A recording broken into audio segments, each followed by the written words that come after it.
Meat, meat, meat. Seems everywhere you go, meat is on the menu, but at what cost? I can get premium steak, sushi, or a whole roasted chicken for just a few dollars all around the world. Go into any supermarket and you can buy fresh or frozen meat. Packages say things like premium Australian beef or authentic Japanese wagyu. But what does all this mean, and was it always this way?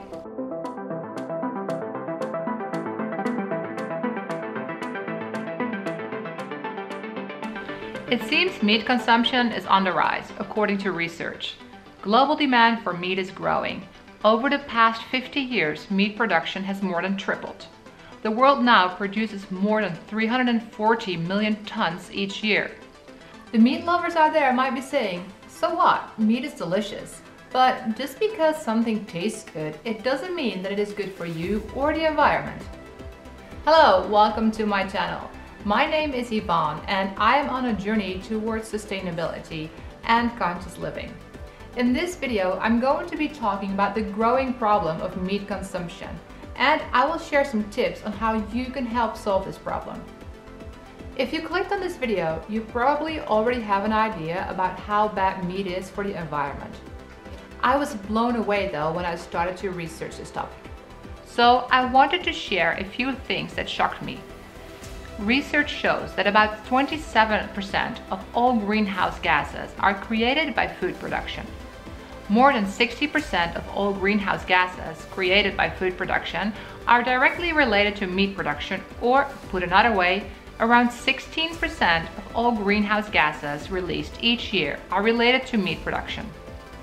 On top of greenhouse gases being released each year, in 2018, an estimated 69 billion chickens, 1.5 billion pigs, 656 million turkeys, 574 million sheep, 479 million goats, and 302 million cattle were killed for meat production. That number of nearly 80 billion animals doesn't include the millions of fish that are harvested from farms and oceans each year. According to data, 33% of global fish stocks are overexploited, and coral reefs are dying due to overfishing and commercial activity. This is alarming because I haven't seen the Great Barrier Reef yet. But not just that, all this meat production is causing massive amounts of ecological damage. Forests are being cut down to make space for livestock and livestock feed, and fresh water is being used and polluted at an unsustainable rate. A recent study found that if every American swapped out all the beef they consume for beans, that alone would get the United States halfway to meeting their climate goals in 2020. Obviously, that didn't happen, but the idea is compelling. Which brings us to the main topic of this video, Meatless March. If you saw the first video in which I talked about creating content about sustainability, you know that I just completed the Meatless March challenge. Miguel and I saw a flyer from the Vegans of Beijing, introducing the Meatless March challenge. Miguel thought it would be interesting to try, and since I used to be a vegetarian before I moved to China, I jumped right on it and convinced him to do it together. Later on in the video, I will ask him about his experience, but let me first tell you how it went down for me. Like the title says, Meatless March is just that, no meat or meat products during the month of March. This sounds much harder than it actually is. I was worried because for the last 10 years I have been eating meat. Not a lot of meat, but meat is in many Chinese dishes. A little bit of pork, a little bit of beef or lamb. Many Chinese dishes just add it in for flavoring. And even if you order dishes that are just vegetables, they are probably cooked with fish oil or another animal-based oil. So how did it go? Well, it turns out that things have improved a lot since I first moved to China. There are groups of vegans and vegetarians on social media, and there are restaurants that are catering to vegans and vegetarians now. A good example is Mocha Bros, one of my favorite restaurants here in Beijing. They worked together with the Vegans of Beijing and they offered 15% discount on all their vegetarian and vegan meals during the Meatless March challenge. So during Meatless March, I also wanted to go out to a restaurant, and Mocha Bros is one of my favorite restaurants here in Beijing. And just recently, they introduced their spring menu, and they're doing a collaboration with Zero, which is a company who makes plant-based meat. And they have a few different items on the menu, and we're gonna try it out. Also, Mocha Bros does a Meatless Monday where you get discounts on all vegetarian and vegan meals on a Monday.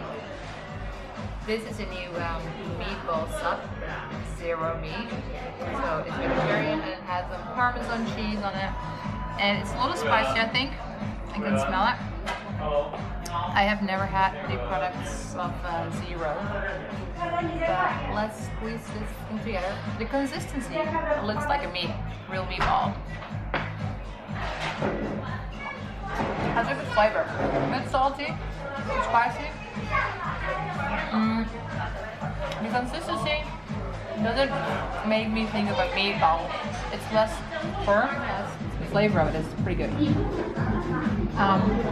We also got the salads. They're not new to us. Tried them before. Also meatless, of course. And so yeah, we're going to dig in and eat some of this. Other restaurants like Jinding Xuan have partnered with plant-based meat companies to offer vegetarian options. When we weren't eating out, we were cooking at home using recipes that we found online and in the WeChat groups. I really enjoyed eating vegetarian for the month, and I hope I will continue in the future. One of the things I noticed is that it was really easy to follow a vegetarian diet. There also seems to be a growing interest in sustainable lifestyles in China, which makes it easier to find alternatives for meat.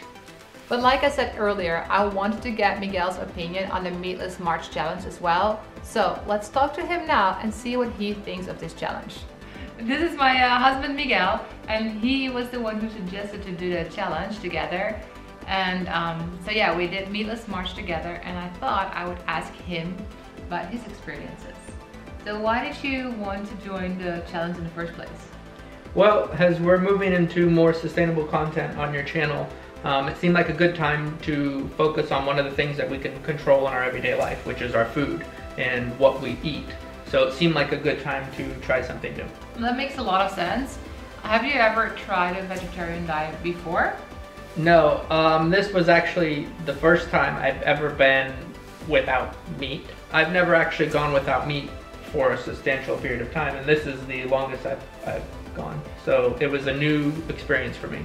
So before starting the challenge, did you have any concerns? And if you had any, what were they? Yeah, I mean, of course I had some concerns because I've never been without meat. And meat is a good source of protein. So usually people talk about when you're a vegan or a vegetarian that you don't get enough protein in your diet, and then maybe you have to take supplements and things like this. And so there's obviously some concerns about what would happen with my diet. That was one concern, like what would actually happen. The other concern is like, am I gonna like the food? Another thing that people think about is when you start to eat only vegetables and like beans and that kind of thing, maybe the food loses flavor, or there's just not as many recipes out there. Yeah, but that's actually full from the meal. Yeah, maybe if you eat only vegetables, you're gonna be hungry all the time. But that also was not a problem because there's plenty of recipes. Like plenty of people are vegans or are vegetarians, so they've come out with a lot of recipes. So there's plenty of stuff out there, and being part of the group really helped. That because was very helpful. Yeah, there were so many ideas in that group. So how did you experience the whole month of being a vegetarian, not eating meat? I mean, overall, it wasn't as hard as I thought it was going to be. I was actually concerned that, well, again, like that, well, what was going to happen to my diet? That was the first concern, like, is something weird going to happen with my body? The second thing is, are we going to have food that we like, and is it going to be like able to sustain it? But actually, it wasn't that hard. Plenty of recipes, and for my body, the only thing that I noticed was actually I had fewer upset stomachs. I tend to have indigestion, so I think cutting out meat has actually helped my digestion, and that's a big plus. And then as for the recipes, we had plenty of stuff to eat. So what's next? March is over. I mean, it's gonna be April. The challenge will be over. Well, I mean, I'm willing to continue. We, you, me, we. Yeah, we did it together. We can continue into the future. I'm fine trying to remain vegetarian as much as possible, because even if we do have steak or we go out and something ends up with meat in it, if we limit most of our meals, if 90% of our meals are vegetarian, we're still doing a lot to help the environment. Yeah, and it's going to make a big impact. That makes a huge impact, because if everybody ate a little bit less meat, that would make a huge impact. Like, you don't have to be fully vegetarian or fully vegan, but if you choose to be a little bit less, that helps. I mean, because every person of 8 billion people, or however many billion people there are now, if everybody ate a little bit less, that makes a huge difference. That makes a big impact. Yeah, and like, we weren't big meat eaters to begin with. No. And moving forward, probably none to very little.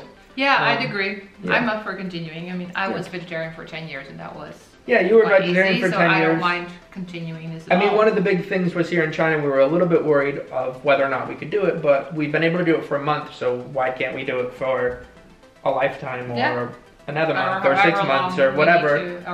Yeah, I mean, because it is making an impact on our health and on the environment. I mean, I also lost like 1 kilo, so that's good. That's good, that's good. Well, get some of this fat off me. Well, thank you for doing the challenge with me. Yeah. I'm glad you were up for it. Yeah, let's continue. Let's continue. And let's continue with the video. I can't make anyone change their eating habits, but I do think it is important to show the alternatives to the norms. If we continue to eat meat and demand more meat like the data predicts, we will not only cause more damage to the environment, but also to our health. The world just cannot sustain 8 billion people eating 100 billion plus animals each year. If you want to make a difference, you can start by eating less meat or no meat. I saw an interesting TED Talk by Graham Hill titled "Why I'm a Weekday Vegetarian," which said that if we all gave up meat during the week, we could reduce and repair much of the damage caused by the meat industry. I know it is hard to change your eating habits, but if Miguel and I can do it here in China, I think it will be possible for most people in their country. Would you be able to follow a meatless diet? And if you are already following a meatless or a vegan diet, what are some of the advantages and disadvantages? Thank you for watching, and be sure to give this video a thumbs up, subscribe to my channel if you want to see more of my videos about sustainability.